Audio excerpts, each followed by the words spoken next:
Desa Tunggul Rejo, sebuah desa kecil di pelosok Wonogiri, hidup dalam keheningan dan kesederhanaan. Warganya tak banyak, kehidupan berjalan lambat seperti arus sungai kecil yang membelah sawah di utara desa. Mayoritas penduduknya bekerja sebagai petani, sebagian kecil berdagang, atau menjadi buruh di kota. Disinilah Pak Kisman tinggal, pria berumur sekitar 50-an, berperawakan kurus dengan rambut sebagian memutih. Ia dikenal sebagai sosok pendiam, sederhana, dan tidak pernah neko-neko. Sebelumnya, Pak Kisman bekerja sebagai buruh tani, dan sesekali membantu di pasar desa, mengangkut barang dagangan. Hidupnya serba pas-pasan, bahkan untuk sekadar makan lauk daging seminggu sekali pun dianggap mewah. Namun, semua berubah ketika suatu pagi, tanpa banyak pemberitahuan. Pak Kisman membuka warung mie ayam kecil di depan rumahnya.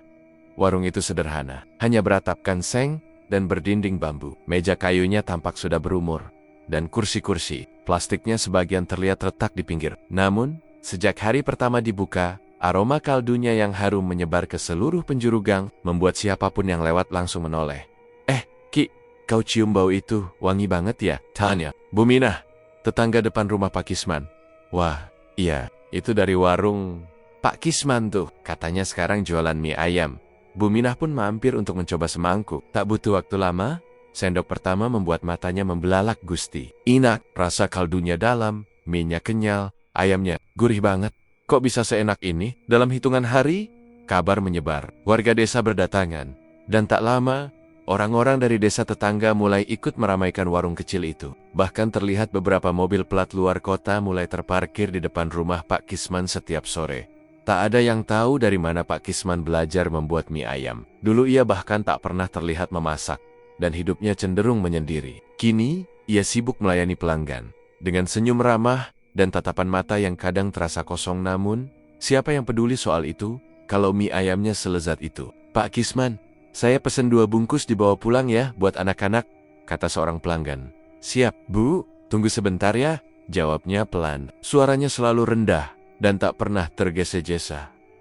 Setiap hari, Pak Kisman memasak sendiri. Tak ada yang membantu, tak ada karyawan. Ia membuka warung dari pukul 10 pagi hingga menjelang maghrib, atau sampai habis. Anehnya, stok bahan bakunya selalu cukup, meskipun jumlah pembeli makin banyak. Tak pernah ada yang kehabisan. Yang lebih aneh lagi, harga mie ayamnya sangat murah dibandingkan tempat lain. Namun rasanya lebih unggul jauh. Setelah 3 bulan berjalan, warga mulai menyadari perubahan mencolok pada kehidupan Pak Kisman. Rumahnya yang dulu reot, kini sudah cat tembok baru, genting diganti, bahkan terlihat sepeda motor matic baru di halaman. Beberapa hari kemudian, kulkas dan televisi besar masuk ke rumahnya. Anak-anak kecil yang suka mengintip dari jendela, melihat sofa empuk dan karpet mahal di ruang tamunya. Cepet banget ya, sekarang udah kayak orang kaya aja dia, gumam Pak Karno, tetangga kanan rumah Pak Kisman, padahal baru jualan mie ayam 3 bulan. Jangankan 3 bulan, aku dagang gorengan bertahan-tahan, juga belum bisa beli motor. Namun, tak ada alasan bagi warga untuk iri atau curiga. Yang mereka tahu, mie ayam Pak Kisman memang luar biasa. Warungnya penuh hampir tiap hari. Di hari pasar, antrean mengular sampai keluar gang. Tak jarang, pengunjung harus menunggu di atas sepeda motor sambil menengok ke dalam, berharap ada kursi kosong. Anak-anak muda bahkan mulai menyebutnya mie ayam gaib, karena katanya rasanya seperti di luar nalar. Ada yang bilang kaldunya seperti dibuat dari ramuan nenek moyang. Ada yang mengaku sempat mimpi aneh setelah makan semangkuk mie ayam di sana, tapi tetap datang kembali keesokan harinya. Yang paling menonjol adalah bagaimana Pak Kisman tidak pernah terlihat kelelahan. Wajahnya selalu tenang, senyumnya selalu tipis. Ia tak banyak bicara, hanya menjawab seperlunya. Ia jarang sekali terlihat keluar rumah, selain untuk membeli sayur di pasar atau mengambil air di sumur belakang di malam hari. Lampu warungnya padam, tapi beberapa tetangga mengatakan sering melihat bayangan jerik-gerik dari dalam rumah, seakan ada yang sedang menumbuk sesuatu atau mengaduk kuali besar. Paling nyiapin buat besok, ujar Bu Rini santai. Namun, ada satu hal yang mulai terasa. Cataract. Warga yang sudah mencoba mie ayamnya merasa susah berhenti. Mereka datang hampir setiap hari, meski dompet sedang tipis. Beberapa bahkan mengaku lebih memilih makan mie ayam itu daripada makan di rumah. Entah kenapa ya, mie ayamnya Pak Kisman itu bikin kangen, kata Mas Gunawan. Tukang tambal ban, Pak Kisman hanya akan tersenyum jika ditanya resep atau rahasia kelezatannya. Biasa saja Mas, bumbu tradisional, yang penting niat dan ikhlas. Jawabnya dengan suara lirih, tapi sesuatu memang terasa berbeda. Tak hanya dari rasanya, tapi juga dari suasana warungnya. Meski ramai, selalu ada kesan sunyi. Tak banyak suara tertawa atau ngobrol, seolah semua pengunjung tenggelam dalam mangkuk mereka. Beberapa orang bahkan makan dengan wajah sendu, seperti terbawa perasaan yang entah datang dari mana. Dan disinilah, di balik kesuksesan yang mendadak dan rasa yang tiada duanya, bisik-bisik mulai berhembus perlahan di antara warga. Baisk yang tidak diucapkan dengan keras, tapi mulai menyusup ke hati yang peka. Apa iya ini semua dari bumbu dapur? Atau ada yang lain? Setelah hampir 6 bulan sejak warung mie ayam Pak Kisman dibuka, Desa Tunggul Rejo tidak lagi terasa seperti dulu. Warungnya tetap ramai, bahkan lebih padat dari sebelumnya. Tapi di balik hiruk pikuk itu, bayangan ketakutan mulai menyelimuti desa. Awalnya, hanya dianggap kebetulan. Bu Sri, janda tua yang tinggal di ujung gang, dikabarkan menghilang dari rumahnya. Tak ada yang tahu pasti kapan terakhir ia terlihat. Sebagian tetangga menyangka Bu Sri pergi ke rumah anaknya di kota. Tapi setelah seminggu tak ada kabar. Mulai muncul kekhawatiran menyusul hilangnya Bu Sri. Seorang pemuda desa bernama Bambang juga dikabarkan tidak pulang sejak malam minggu. Motor bebeknya ditemukan terparkir di pinggir sawah, kunci masih menancap. Tidak ada jejak perkelahian, tidak ada bekas darah, hanya sepi dan tanah basah yang dingin. Pencarian dilakukan oleh warga, tapi hasilnya nihil. Dalam waktu 2 bulan, 4 warga menghilang tanpa jejak. Semua di waktu yang berbeda, tanpa pola yang jelas. Polisi setempat sempat datang, tapi tak menemukan petunjuk yang cukup kuat. Tak ada tenda-tenda kekerasan, tak ada saksi. Apakah mungkin mereka diculik? Tanya Pak RT dalam rapat desa. Dibunuh? Tapi kenapa tak ada bekas timpal yang lain? Suasana desa berubah mencekam. Malam-malam menjadi sunyi. Bahkan, suara jangkrik pun seolah enggan berbunyi. Anak-anak dilarang keluar rumah setelah maghrib dan para orang tua tidur dengan lampu menyala. Namun, satu hal yang tidak pernah berhenti ramai adalah warung mie ayam Pak Kisman. Entah mengapa, walaupun suasana sedang tegang, orang-orang tetap datang dan duduk diam menyantap semangkuk mie ayam panas di warung itu. Mereka selalu kembali, seperti tidak bisa lepas. Bahkan keluarga korban yang hilang pun, anehnya, tetap menjadi pelanggan setia. Namun, pelan-pelan, keluhan fisik mulai terdengar. Pak RT, saya mau laporan, kata Bu Rukiem, tetangga depan rumah Pak Kisman. Suatu pagi di balai desa, semalam setelah makan mie ayam, saya muntah-muntah. Kepala saya pening, tenggorokan terasa aneh. Pak RT mengerutkan dahi. Apa mungkin keracunan? Entahlah. Tapi saya dengar Mas Arif juga muntah setelah makan di sana. Dan 2 anak Pak Jono juga katanya pusing mendadak. Tapi yang membuat bingung, tak ada satupun dari mereka yang berhenti datang ke warung Pak Kisman. Meskipun sudah pernah merasa pusing atau mual, esok harinya mereka tetap kembali, seolah dipanggil oleh sesuatu yang tak kasat mata. Rasa mie ayam itu memang luar biasa, tapi bau dagingnya mulai berubah. Baugi yang pika, ada aroma amis yang samar bukan seperti ayam biasa. Ada yang mengatakan dagingnya terasa terlalu empuk, seperti bukan berasal dari ayam negeri atau kampung. Tapi, tetap saja, mangkuk demi mangkuk habis tanpa sisa. Pak Kisman, seperti biasa, tidak banyak bicara. Ia menyambut setiap pelanggan dengan senyuman tipis dan anggukan kecil. Tak ada yang tahu kapan dia tidur. Ia tak pernah terlihat kelelahan, tak pernah mengeluh. Bahkan wajahnya tampak lebih segar dari sebelumnya, seakan semakin muda dari bulan ke bulan. Namun dari balik jendela rumah-rumah warga, beberapa mata mulai memperhatikan pergerakannya di malam hari. Pak Yarno, yang rumahnya bersisian dengan kebun belakang Pak Kisman, suatu malam melihat bayangan seseorang berjalan membawa kendi besar dan lilin merah menyala menuju sumur tua. Saya kira dia mau ambil air, cerita Pak Yarno kepada beberapa warga di pos ronda. Tapi saya perhatikan, dia malah duduk bersila di tepi sumur sambil bicara sendiri. Tangannya kayak jarak-jarak nyebar sesuatu ke air. Nebar, apa kayak darah? Saya nggak yakin, tapi warnanya merah gelap. Dan dia seperti komat kamit. Doa atau mantra? Saya nggak ngerti. Mereka diam sejenak. Malam itu, udara terasa lebih dingin dari biasanya. Angin sepoi-sepoi membawa aroma anyir yang tak biasa.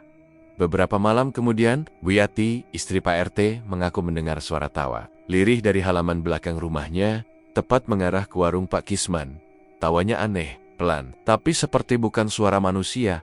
Kadang diselingi bisikan, saya kira mimpi, tapi itu nyata. Saya nggak berani keluar, katanya sambil menggigil.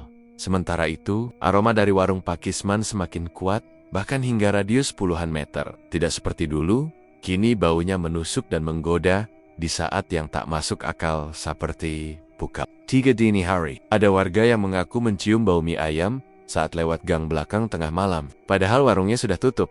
Aku pernah lihat pintu belakang warungnya kebuka jam 2 pagi, kata Mas Totok, petani muda. Dari dalam, kelihatan nyala lampu merah, tapi nggak ada suara, hening. Tapi entah kenapa, aku ngeri banget waktu itu. Desus-desus mulai bermunculan. Bisik-bisik tentang ilmu hitam, pesugihan, hingga tumbal manusia mulai dibicarakan warga di balik pintu. Tapi tak ada yang berani menuduh terang-terangan. Sosok Pak Kisman terlalu tenang, terlalu sopan. Tak ada satupun warga yang pernah melihatnya marah. Namun, di balik ketenangannya, ada aura gelap yang kian pekat. Seolah Pak Kisman menyimpan sesuatu jauh di dalam dirinya, sesuatu yang terus tumbuh dan menuntut lebih. Sebagian warga ingin bicara langsung, tapi siapa yang berani menuduh tanpa bukti? Polisi pun sudah angkat tangan, karena tak ada data jelas soal orang hilang. Bahkan keluarga korban pun tidak mendesak, seolah semuanya menerima keadaan. Dan anehnya, dalam segala kecurigaan itu, warung mie ayam Pak Kisman tetap buka setiap hari, tetap ramai, dan tetap menjadi tempat yang tak bisa dihindari oleh siapa pun yang pernah mencicipi semangkuknya. Mereka tahu ada yang salah, tapi seolah tak bisa melawan sesuatu atau seseorang, menjaga agar rahasia itu tetap terkubur untuk sementara waktu. Hari itu, matahari menggantung redup di langit sore. Langit desa Tunggul Rejo tampak kelabu, seolah menyimpan firasat buruk. Seperti biasa, warung mie ayam Pak Kisman sudah penuh sesak sejak pukul 4 sore. Kursi-kursi plastik dipenuhi pelanggan. Beberapa bahkan berdiri menunggu giliran. Aroma khas kaldu mengepul dari dapur, mengeluarkan bau yang menggoda indera siapapun yang lewat. Namun, sore itu berbeda. Dari arah jalan tanah yang menghubungkan desa dengan hutan kecil di perbatasan, datanglah sosok lelaki compang-camping, berjalan dengan langkah tak teratur. Bajunya robek, penuh lumpur dan debu. Rambutnya kusut seperti ijuk terbakar, dan matanya liar, merah seperti tidak tidur selama berhari-hari. Tanpa aba-aba, lelaki itu berdiri tepat di depan warung Pak Kisman. Matanya menatap tajam ke arah dapur, dan ia mulai berteriak keras dengan suara serak yang menghentak udara. "Darah manusia, daging manusia, aku lihat sendiri. Aku lihat." Di dalam suasana warung yang semula ramai, mendadak sunyi. Sendok-sendok berhenti, mata-mata menoleh. Beberapa orang anak kecil langsung berlindung di balik tubuh orang tuanya. Seorang ibu tampak menutup telinga anaknya sambil memeluknya erat. Pak Kisman keluar dari dapur. Wajahnya tetap tenang seperti biasa, hanya menatap orang gila itu tanpa bicara, tanpa marah, tanpa heran. "Pergi Pak, itu orang gila," kata salah satu pelanggan pelan. Tak lama kemudian Pak CRT datang, ditemani 2 pemuda desa. Mereka mendekati orang itu dan menuntunnya pergi. Dengan susah payah, pria itu digiring menjauh dari warung sambil terus meracau. Tangannya patah, kakinya diseret, dia iris lehernya. Mie itu dari tubuhnya. Aku lihat sendiri. Suasana warung kembali tenang. Para pelanggan kembali duduk, meski beberapa dari mereka tampak tidak nyaman. Beberapa anak mulai menangis, sementara sebagian ibu-ibu buru-buru menghabiskan mie ayamnya dan pulang lebih awal dari biasanya. Namun, esok harinya, lelaki gila itu datang lagi. Bajunya masih sama, matanya masih merah, dan teriakannya tak berubah. "Darah! Darah! Dia masak daging manusia." Kali ini, warga tak langsung membawanya pergi. Sebagian besar hanya berdiri dan menonton dari kejauhan. Sebagian lagi menertawakan atau menseber, menganggap itu sekadar ulah orang stres dari desa sebelah. "Aku kenal orang itu," kata Pak Mardi, warga tua yang jarang bicara. "Namanya Jokro, dulu tinggal di dusun Kalikluk, tapi katanya hilang akal sejak anaknya mati tenggelam di sumur tua. Dia sering bicara ngawur sejak itu." "Berarti nggak usah dipercaya tuh," kata seorang pemuda. Pak Mardi hanya diam, tapi dalam hatinya ada sesuatu yang terasa mengganjal. Hari-hari berikutnya, orang gila bernama Jokro itu terus datang. Setiap sore, setiap kali warung Pak Kisman ramai, dan setiap kali pula, ia akan berdiri di depan warung, menatap lurus, lalu berteriak dengan kata-kata yang semakin menggila. "Mereka dikurung, diikat, dipotong, dagingnya dimasak." "Aku lihat Pak Kaisman di sumur." Pak Kaisman bicara dengan bayangan hitam. Awalnya warga tertawa, lalu mereka mulai risih. Lalu, pelan-pelan, mereka mulai berpikir, apa mungkin omongannya benar? Bisik Bu Sulastri kepada suaminya malam itu. Ah, nggak mungkin. Pak Kisman orang baik, santun, mana mungkin begitu? Tapi, bener nggak sih? Waktu Pak Marno hilang, katanya malam sebelumnya sempat beli mie ayam juga. Bisikan itu menyebar seperti kabut tipis. Tak terlihat, tapi meresap ke dinding-dinding rumah dan masuk ke hati yang gelisah. Nama Pak Kisman mulai dibicarakan bukan hanya karena mie ayamnya, tapi juga karena kemungkinan yang selama ini ditolak akal sehat. Namun tetap saja, tak ada yang berani menuduh terang-terangan. Tidak ada bukti, tidak ada saksi. Hanya ucapan seorang pria gila yang setiap hari semakin meracau dan, anehnya, selalu datang di saat yang tepat ketika warung sedang penuh-penuhnya. Pada malam ke-14, sejak kemunculannya. Asterisk Pak Kisman keluar dari warung saat Jokro berteriak, berdiri di depan pintu. Memandang pria gila itu tanpa ekspresi. Semua mata menoleh. Para pelanggan mendadak sunyi. Dan tiba-tiba, Jokro diam. Untuk pertama kalinya, ia menatap Pak Kisman dengan mata melebar, seolah melihat sesuatu yang tak dilihat orang lain. Tubuhnya gemetar, tangannya menunjuk, tapi mulutnya terkunci. Ia mundur perlahan, lalu lari tanggang-langgang ke arah hutan kecil, menghilang dalam kabut malam. Sejak malam itu, ia tak pernah muncul lagi. Desa kembali sepi, tapi bukan sepi yang tenang, melainkan sepi yang menyimpan kegelisahan. Semua orang ingat tatapan Jokro malam itu. Tatapan ketakutan yang murni, yang tak bisa dibuat-buat oleh orang yang waras sekalipun. Namun Pak Kisman tetap seperti biasa. Esok harinya, warung kembali buka. Senyumnya tetap ramah, tatapannya tetap kosong, mie ayamnya tetap sedap, dan semua tetap. Sejak Jokro si gila dari Kalikluk menghilang, desa Tunggul Rejo tenggelam dalam kesunyian yang lebih berat dari sebelumnya. Tak ada lagi teriakan darah manusia, daging manusia di depan warung Pak Kisman. Tapi gema, ucapannya masih terus bergaung di benak warga. Bisik-bisik itu tumbuh menjadi kecurigaan. Kecurigaan berubah menjadi rasa ingin tahu. Dan pada akhirnya, rasa ingin tahu itu berkembang menjadi tekad untuk menyelidiki suatu malam. 4 orang warga Pak RT, Mas Gunawan, Pak Yarno, dan Totok, pemuda paling berani di desa berkumpul diam-diam di pos ronda. Mereka telah menyusun rencana selama beberapa hari. Besok malam, kita masuk ke belakang rumah Pak Kisman, bisik Pak RT. Aku sudah perhatikan, dia tidur sekitar jam 11. Sebelum itu, kita tunggu dulu, sampai semua lampu mati. Kalau ketahuan, tanya Totok, kita nggak bisa terus-menerus diam. Terlalu banyak kejanggalan. Kalau memang nggak ada apa-apa, ya sudah. Tapi kalau betul seperti yang dikatakan si Jokro, tak ada yang melanjutkan kalimat itu. Mereka semua diam, menunduk, seolah tahu bahwa malam besok akan mengubah hidup mereka. Malam itu, langit mendung tanpa bintang. Udara terasa lebih dingin dari biasanya. Angin bertiup pelan, membawa suara dedaunan yang saling berbisik. Pukul 1 dini hari, keempat pria itu menyelinap ke kebun belakang rumah Pak Kisman, tempat yang selama ini jarang dilalui warga.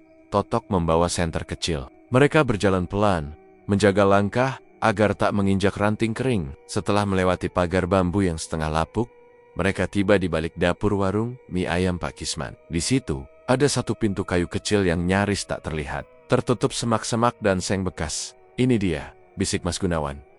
Pintu ini nggak pernah dibuka siang hari. Pak Yarno mendorong pelan. Pintu itu tidak dikunci. Derit kayunya nyaring, membuat keempatnya berhenti sejenak, mendengarkan. Tak ada suara dari dalam rumah. Mereka saling mengangguk, lalu masuk satu persatu. Di balik pintu itu adalah ruangan sempit dengan lantai tanah. Aroma menyengat langsung menyergap hidung mereka, bau amis yang pekat dan hangus, seperti daging terbakar. Mereka menyalakan senter. Cahayanya menyorot pada sesuatu yang membuat darah mereka seketika dingin. Di tengah ruangan, ada lingkaran tanah berwarna merah kehitaman, bekas seperti darah yang mengering. Di sekelilingnya tertancap lilin-lilin hitam, sebagian sudah meleleh hingga ke tanah. Di dinding tergantung benda-benda aneh, potongan kain bekas, rambut manusia, silet berkarat, dan tulang-tulang kecil yang digantung dengan benang merah. Di pojok ruangan, terdapat meja kayu rendah, di atasnya tersusun mangkuk besar, penuh cairan hitam kental, sebilah pisau panjang, dan sesuatu yang membuat Totok menjerit tertahan. Tangan manusia yang sudah mengering, seolah dipotong dengan sangat rapi. Pak RT nyaris pingsan. Mas Gunawan mundur sambil mengelus dadanya. Pak Yarno, meski tubuhnya gemetar, maju dan membuka laci di bawah meja. Di dalamnya ada tumpukan foto-foto warga desa. Sebagian adalah mereka yang hilang. Di balik setiap foto, tertulis tanggal dan tanda silang merah. Inilah tombolnya, bisik Pak Yarno lirih. Tiba-tiba dari luar ruangan, terdengar langkah kaki mendekat. Mereka membeku. Senter langsung dimatikan. Napas ditahan. Suara sandal Menorit Nayarit melewati dapur, lalu berhenti tepat di depan pintu kecil tempat mereka masuk. Terdengar suara napas berat, sunyi. Lalu, kalian sudah terlalu jauh masuk. Itu suara Pak Kisman. Perlahan, pintu kayu terbuka. Cahaya temaram dari lampu dapur menyinari sosoknya yang berdiri tegak. Wajahnya masih seperti biasa tenang. Datar namun matanya kini penuh gelap. Di tangan kanannya, ia menggenggam pisau panjang berkilat yang biasa ia gunakan untuk memotong daging ayam. Tak satupun dari mereka bisa bicara. Tubuh mereka membeku dalam ketakutan. Namun, alih-alih menyerang, Pak Kisman malah tersenyum. Sebuah senyum yang dingin, datar, dan penuh rahasia. Sudah waktunya kalian tahu, ucapnya pelan. Apa yang membuat mie ayamku berbeda? Pak RT memberanikan diri bertanya, suaranya bergetar. Apa yang kau lakukan, Kisman? Pak Kisman melangkah pelan ke tengah ruangan. Ia menatap lingkaran ritual itu, lalu menatap mereka satu persatu. Aku membuat perjanjian, ujarnya, dengan sesuatu yang lebih tua dari dunia ini.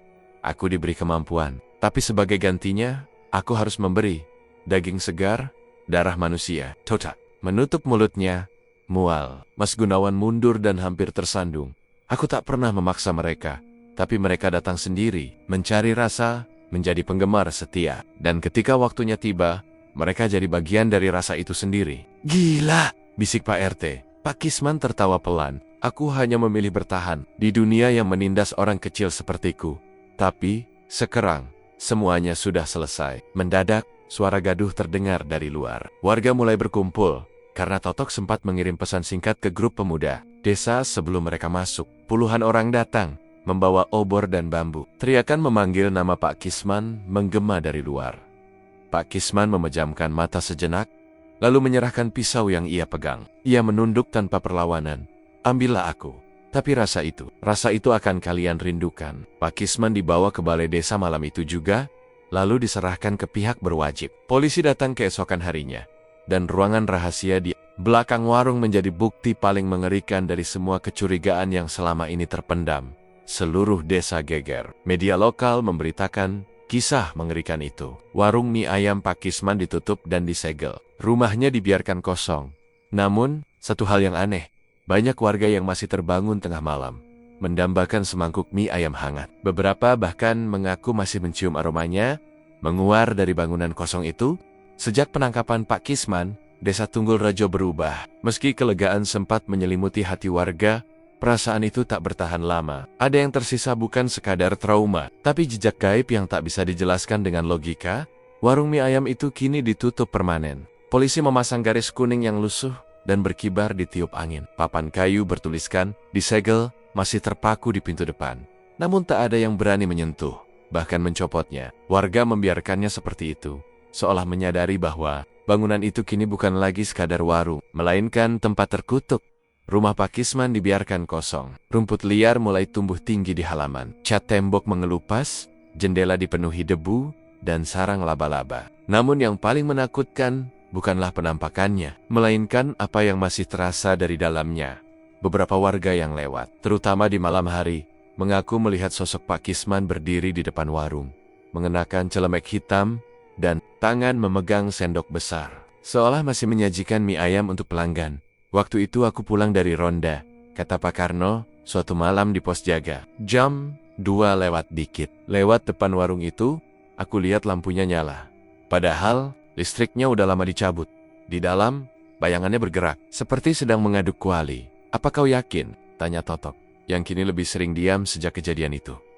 Aku nggak gila, Totok. Waktu aku balik badan lampunya mati, langsung, tanpa suara. Tak hanya itu, suara tangisan lirih kerap terdengar dari dalam bangunan tua itu. Kadang perempuan memanggel-menggel dengan nada tercekik, kadang seperti suara anak kecil merintih ketakutan. Bau amis darah bercampur aroma kaldu panas sering muncul tiba-tiba di tengah malam. Padahal warung itu tak pernah disentuh lagi. Waktu maghrib, jangan pernah lewat sana. Pesan Bu Sulastri kepada anak-anak kecil yang bermain layang-layang. Kalau kau dengar suara manggil namamu dari balik warung, jangan menoleh. Desa kini menyebut tempat itu dengan nama baru, Warung Tumbal. Nama itu muncul begitu saja, diucapkan dengan lirih, tanpa ada yang secara resmi menamainya. Tapi semua tahu, nama itu paling cocok, karena tempat itu tak lagi menjual makanan, tapi menyimpan nayowa-nayowa yang tak pernah sempat pulang. Yang membuat semuanya makin ganjil adalah satu pertanyaan besar yang tak pernah terjawab. Kemana perginya Jokro, pria gila yang pertama kali mengungkap kebenaran itu? Sejak malam terakhir ia berteriak di depan warung, dan kemudian melarikan diri ke arah hutan. Tak ada seorang pun yang melihatnya lagi. Polisi dan warga sempat mencarinya, menyisir hutan dan pinggiran desa. Namun jejaknya hilang begitu saja, seolah ditelan bumi. Dia bukan orang biasa, kata Pak Mardi suatu siang kepada beberapa pemuda. Mungkin dia memang dikirim untuk membuka tabir itu, lalu kembali ke tempat asalnya. Apa maksudnya? Dia jin? Tanya salah satu pemuda.